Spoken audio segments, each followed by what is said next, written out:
सागर जिले के खुराई विधानसभा क्षेत्र के बरौदिया नौनागिर गांव के अपराधी तत्व राजेंद्र अहिरवार हत्या और कथित रिश्तेदार अंजना अहिरवार की मृत्यु को आधार बनाकर एक खबर सोशल मीडिया पर वायरल है, जिसको लेकर भाजपा और कांग्रेसी गलियारों में चर्चाएं गरमाई हुई। भाजपा की अंदरूनी राजनीति को समझने वालों का कहना है कि मृतका अंजना की मां व भाई की बयानबाजी पूर्णतः प्रायोजित है, जो राज्य के मंत्रिमंडल के विस्तार की चर्चाओं के बीच क्षेत्रीय विधायक व पूर्व गृह मंत्री भूपेंद्र सिंह को डैमेज करने करवाई गई। और कांग्रेसी खेमे में इसलिए चर्चा है कि तन मन धन से कांग्रेस को समझने वाले यह जान गए कि वो कौन क्षेत्रीय नेता है जो हाल ही में कांग्रेस छोड़ भाजपा में शामिल होकर पूर्व मंत्री सिंह से अपनी पुरानी अदावत को भुना रहा है। अपने पुराने आकाश जो भाजपा में आते आते रह गए, उनको भी मोहरे की तरह उपयोग कर रहा है। अंजना की मौत के बाद उसके घर पर इन नेताजी के ओट में बैठे दिखने वाले सीन से इन नेता के आगामी इरादों को समझा जा सकता है। यह वीडियो अंजना के घर सीएम डॉक्टर मोहन यादव के पहुंचने से करीब आधा घंटे पहले का था। एक बात और गौर करने लायक है कि अंजना जिस छेड़खानी की रिपोर्ट नहीं लिखने की बात करती रहती थी, वह इन्हीं नेताजी की तत्कालीन पार्टी की सरकार के दौर की। तब ये नेताजी चुनाव हारने के बावजूद खुराई में अपनी तूती बुलवा रहे थे। एक वीडियो वायरल है जिसमें अंजना की मां बोल रही है कि लालू उर्फ नितिन की हत्या में मेरी बेटी मुख्य गवाह थी। उसे पूर्व मंत्री सिंह ने अपने बंगले पर बुलाया था और मामले को रफा दफा करने के नाम पर 2 करोड़ रुपए देने का ऑफर दिया था। उसने इस बातचीत का वीडियो रिकॉर्ड कर लिया था। यह बात सिंह को पता चल गई तो उन्होंने उसे मरवा दिया और उसका मोबाइल पुलिस को जब्त करा दिया। जबकि वास्तविकता ये है कि जिस वीडियो की बात अंजना की मां कर रही है, वह तो उसकी मौत के दूसरे तीसरे दिन ही पूर्व मुख्यमंत्री दिग्विजय सिंह ने अपने एक्स हैंडल से वायरल किया था। उसमें कहीं पर भी पूर्व मंत्री सिंह अंजना या उसके भाई को ना तो धमकाते और ना ही वे किसी भी तरह का लालच देते नजर आ रहे हैं। सबसे बड़ा सवाल यह है कि अगर अंजना का मोबाइल जब्त था तो फिर यह वीडियो पूर्व सीएम दिग्विजय सिंह तक किसने भेजा। मां बोल रही है बेटी की हत्या हुई। अंजना के बाजू में बैठा बुजुर्ग बोला मेरे सामने वाहन से कूदी। अंजना की मां का कहना है कि मेरी बेटी की हत्या की गई, जबकि वह ना तो मौके पर थी और ना ही उसकी अंजना से मृत्यु पूर्व कोई बात हुई थी। सच यह है कि अंजना स्वयं एम्बुलेंस से कूद गई थी, जिसकी पुष्टि उसके बाजू में बैठे राजेंद्र अहिरवार का शव लेकर आ रहे उसके पिता ने की है। उन्होंने बाकायदा एक वीडियो बयान में बताया कि मैं एम्बुलेंस में अमुक जगह पर बैठा था, अंजना पास में बैठी थी, तभी उसने अचानक एम्बुलेंस का गेट खोला और बाहर कूद गए। यह वीडियो में स्वयं के बैठने व अंजना के बैठने की जगह तक बता रहे हैं। एक सीसीटीवी फुटेज 1 साल पहले भीड़ की पिटाई से मारे गए उसके छोटे भाई लालू उर्फ नितिन का था। यह फुटेज एक मीडिया हाउस तक पहुंच गया। सोचने वाली बात यह है कि उसने यह फुटेज पुलिस को क्यों नहीं दिया। दरअसल इसके पीछे की सच्चाई यह है कि इस फुटेज में जो भी लोग लालू को पीटते दिख रहे हैं, उन सभी को खुराई पुलिस ने तभी गिरफ्तार कर जेल भेज दिया था। यानी इस वीडियो में ऐसा कुछ भी नहीं था जो पुलिस कार्रवाई पर सवाल खड़ा करता।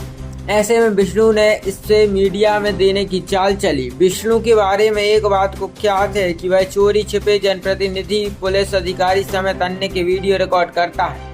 इसका सबसे बड़ा उदाहरण पिछले महीने additional SP doctor Sanjeev Uikey के कार्यालय का घटनाक्रम है, जिसमें वह अहिरवार समाज के एक प्रतिनिधि मंडल के साथ आया था। यहाँ उसने चोरी छिपे एडिशनल एसपी का वीडियो बनाना शुरू कर दिया। डॉक्टर उइके उसकी हरकत को भांप गए, उसका मोबाइल दिखवाया तो उसमें उनकी रिकॉर्डिंग, साथ में व्हाट्सएप चैट में विष्णु के द्वारा अवैध हथियारों की खरीद बिक्री का लंबा चौड़ा जिक्र था। बाद में एडिशनल एसपी डॉक्टर उइके ने विष्णु के खिलाफ सिविल लाइन थाने में आपराधिक केस दर्ज करा दिया था। बस भी हमारा तो ये था कि आपने तो घटना सुनी है कि आपने तो घटना सुनी है कि उन्होंने किस तरह उसकी हत्या की है। मेरी माँ को नष्ट करके मारा गया है, तो मेरे साथ भी उन्होंने बदतमीजी की है। तो अभी तक मुझे इंसाफ नहीं मिला है। उसमें ना तो उनके घर गिरवाए गए, उसके मकान से अभी तक कहाँ रिलोकेट चली है।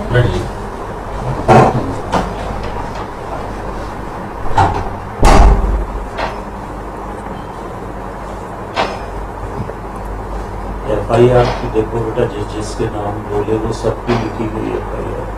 ऐसा तो है नहीं कि जो नाम बोले वो FIR नहीं लिखी गई, तत्काल FIR लिखी गई, तत्काल गिरफ्तारी हो गई, सारा सब कुछ हो गया। 1-2 लोग रह गए हैं तो वो तो गिरफ्तार आज नहीं तो कल होंगे, उसमें तो अग्रिम जमानत होती नहीं है 302 में, तो वो तो पेश होना ही पड़ेगा, बिना पेश हुई तो उसमें होगा नहीं। तो इसलिए उनके फरार रहने या नहीं रहने से उनको कोई फ़ायदा तो मिलना नहीं है, वो पेश होंगे तभी उसके बाद कुछ होगा। 302 में तो जमानत होती नहीं, ये तो आप भी जानती हो, तो 302 में जमानत नहीं होती, तो जमानत तो होगी नहीं। रहा मकान का सवाल, तो मकान अगर अतिक्रमण में होगा तो जरूर गिरेगा। अतिक्रमण में है जिनके अतिक्रमण में होंगे वो जरूर गिरेंगे, उसमें कोई दिक्कत नहीं। अतिक्रमण में होंगे तो गिरेंगे, फिर कैसे गिरेंगे, किस आधार पर गिरेंगे? मकान गिराने का आधार क्या है? ऐसे तो रोज झगड़े होते हैं, रोज मर्डर होते हैं, तो ऐसे मर्डर में मकान गिराने का कहाँ नियम है? कौन से कानून में आप तो ला कर रहे हैं, कौन से कानून में लिखा कि मकान गिराए? मकान जो माफिया होते बेटा, कोई इस तरह की घटना होती है या कोई रेप जैसा कोई मामला होता है तब अपन, कोई मतलब संगीन अपराध होता है तब अपन मकान गिराते हैं। कानूनन तो मकान गिरा नहीं सकते। अभी लोग हाई कोर्ट ने रोक लगा दी थी, अभी पता होगा हरियाणा में मकान गिरा रही थी सरकार, तो हाई कोर्ट ने रोक लगा दी थी। बिना उसके आप कैसे गिरा सकते हो? मान लो एक मकान में 10 लोग रहते हैं, एक अपराधी है, तो 9 ने क्या करते? मकान तो 10 का है ना, तो अपराधी एक है, तो 9 ने क्या अपराध किया? तो कानूनन तो मकान गिरा नहीं सकते। कानूनन तभी गिरा सकते जब अतिक्रमण, तब बिल्कुल किसी का भी गिरा सकते, वो तो कभी भी गिरा सकते, किसी का भी गिरा सकते। बाकी केस जैसा आपने चाहा वैसा केस बन गया, जैसी आपने धाराएं चाही वैसी धाराएं लग गई, अधिकांश लोगों की गिरफ्तारी हो गई। उसके बाद जो सरकार के स्तर पर तत्काल जो चीज़ें हो सकती थी वो चीज़ें तत्काल जो हो सकती थी वो कर दी। फिर उसी दिन हमारी मुख्यमंत्री जी से बात हुई थी, तो उन्होंने कहा कि 10 लाख रुपये वो नौकरी दे देंगे बच्ची को। तो अब इससे ज़्यादा और सरकार क्या करेगी? घटना हुई है, अब वो घटना तो हुई है, ये बात सही है, दुखद है, किसी की भी मृत्यु हो तो दुखद तो होती है, पर अब सरकार उसके बाद जो कर सकती वही तो करेगी, उसके अलावा सरकार क्या करेगी? अब घटना हो गई तो उसमें उस समय सरकार क्या करती? घटना तो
हाँ, क्या नाम तुम्हारा? भीम यादव। कहाँ के रहने वाले हो? विदिशा। विदिशा के। ये एम्बुलेंस को तुम चलाते हो? जी। तुम्हारी एम्बुलेंस है? जी। अच्छा, अभी क्या हुआ है? कहाँ से लेके आ रहे थे बॉडी? सागर से। सागर से। तो आगे कौन कौन बैठे थे? मैं बैठा था और सर बैठे थे। अच्छा, पुलिस वाले कर्मचारी हाँ। है ना? और पीछे? पीछे वो लड़की बैठी थी, उसकी माँ बैठी थी और बॉडी धरी थी और एक अंकल बैठी थी। अच्छा, तो फिर क्या हुआ? वो लड़की की चलती गाड़ी में कूद गई, खोल के। लड़की चलती गाड़ी में कूद गई। तुमसे कुछ बोला था गाड़ी रोकने वगैरह के लिए? कुछ नहीं बोला। कोई बातचीत हुई उससे? कुछ भी कोई नहीं। डांट डपट हुई? कुछ नहीं सर। अच्छा, गाड़ी में जब वो सागर से आ रही थी तो उसका व्यवहार कैसा था? सर कोई बातचीत वगैरह हो रही कुछ थी? बात नहीं। वो कोई मोबाइल पे बातचीत कर रही होगी? जब मैं सर गाड़ी चला रहा था मेरे को दिखता भी नहीं। अच्छा, मतलब किसी ने धक्का तो नहीं दिया? नहीं। कोई जोर जबरदस्ती तो नहीं हुई? पता मैं तो गाड़ी चला था, कुछ बात भी नहीं हुई रास्ता में। ठीक, चलो। नाम का एक शख्स इसके रंजना का भाई बताया जाता है, वह आरोप लगा रहा है कि पुलिस पर्याप्त कार्रवाई नहीं कर रही है, क्या यह सही है? नहीं, उसका ये कहना गलत है विष्णु का कि पुलिस गंभीरता से जो है इस मामले में पूरी कार्रवाई कर रही है। और जो साक्ष्य आए हैं उस आधार पे कार्रवाई हो रही है। बीच में विष्णु ने कोई आपकी रिकॉर्डिंग जैसा कुछ किया था, वो क्या मामला है? हाँ, एक संगठन आया था यहाँ पे ज्ञापन देने के लिए। तो संगठन के कुछ पदाधिकारी मेरे ऑफिस में उस घटना को लेकर के बातचीत कर रहे थे। साथ में विष्णु और उसकी माँ भी थी। तो बातचीत के दौरान मुझे ऐसा हुआ कि जो है वो रिकॉर्डिंग कर रहा है बातचीत की। तो मैंने उससे पूछा कि रिकॉर्डिंग कर रहा है वो, तो उसने मना किया। फिर जब मैंने मोबाइल चेक करवाया तो वो बाकायदा जो है उन बातों की रिकॉर्डिंग कर रहा था, क्योंकि मेरे ऑफिस में वो बगैर अनुमति के रिकॉर्डिंग कर रहा था, तो आपत्तिजनक थी। उसके मोबाइल को और हमने चेक किया तो उसमें करीब जो है 100 से ऊपर अत्याधुनिक हथियारों की फ़ोटो थी और उसमें बाकायदा प्राइस के साथ में था। उस मोबाइल का भी हमने परीक्षण किया और चूँकि उसी समय हमने मोबाइल जब्त करा लिया था, परीक्षण किया, तो वो मोबाइल व्हाट्सएप के माध्यम से जो है इसके पास आए भी हैं, उसने शेयर भी किया है और बाकायदा जो है ये चीज़ भी उसकी मोबाइल में रिकॉर्डिंग है। बातचीत में लोकेशन वगैरह भेजना मिल जाएगा और इस तरह की जो है उन हथियारों को लेकर के बातचीत हुई है। तो इसमें भी जो है सिविल लाइन थाने में विष्णु के खिलाफ मामला भी कायम पंजीबद्ध हुआ है। ऐसी कोई बात नहीं है। पुलिस के पास में जब भी सूचना आई है और घटना का होना पाया गया है तो उसमें पुलिस ने जो है तत्परतापूर्वक कार्रवाई किया है। चाहे 2019 का मामला हो, 2019 में जो अंजना के साथ में घटना हुई थी, बाकायदा उसके लिखित आवेदन पे FIR हुई है। अब ये कहना कि जो है उसमें छेड़छाड़ वाला मामला था, उसने आवेदन जो है मारपीट का दिया हुआ है, उस पर जो है मारपीट की घटना थी और मारपीट की FIR कायम हुई है। फिर जितने आरोपियों के नाम बताए गए थे उनके खिलाफ मामला कायम हुआ, उनकी गिरफ्तारी होने के बाद में चालान हो गया।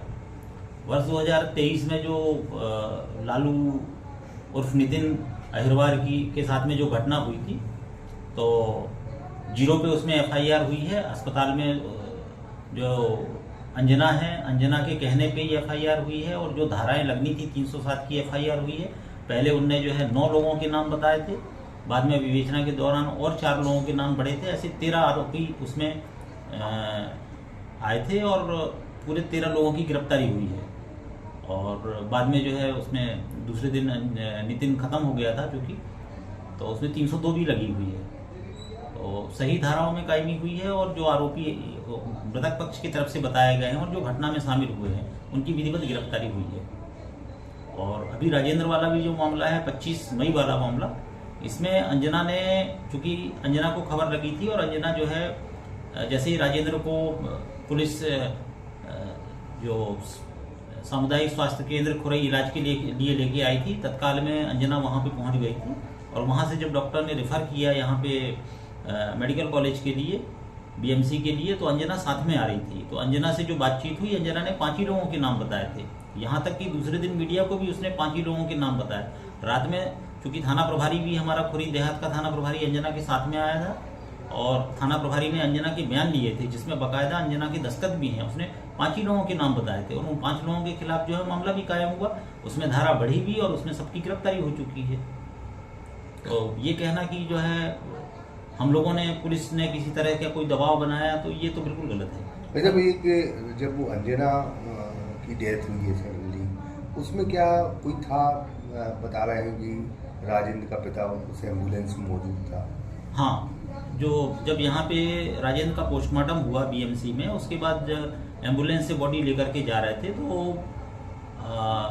एम्बुलेंस में जो है, चूँकि एम्बुलेंस जो थी वो मारुति वैन थी और उसमें बीच में जो पार्टीशन रहता है, आगे ड्राइवर गाड़ी चला रहा था, एक कर्मचारी भी हमारा बैठा हुआ था और पीछे जो है बॉडी थी राजेंद्र की, उसके साथ में राजेंद्र के पिता राम सेवक, उसकी माँ भागवती वो भी बैठी थी और साथ में जो है गेट के पास में अंजना बैठी हुई थी। अचानक ये गाड़ी जैसे ही वहाँ पे पहुँची, खुरई से जो है जो बरोदिया नौनागिर के लिए रास्ता जाता है वहाँ पे पहुँची और अंजना वहाँ से जो गिर गई। तो तात्कालिक रूप से जो पूछताछ हुई थी वहीं पे मौके पे, उसमें जो राजेंद्र के पिता हैं उनने तो यही बताया था कि जो है अंजना गाड़ी से कूदी है।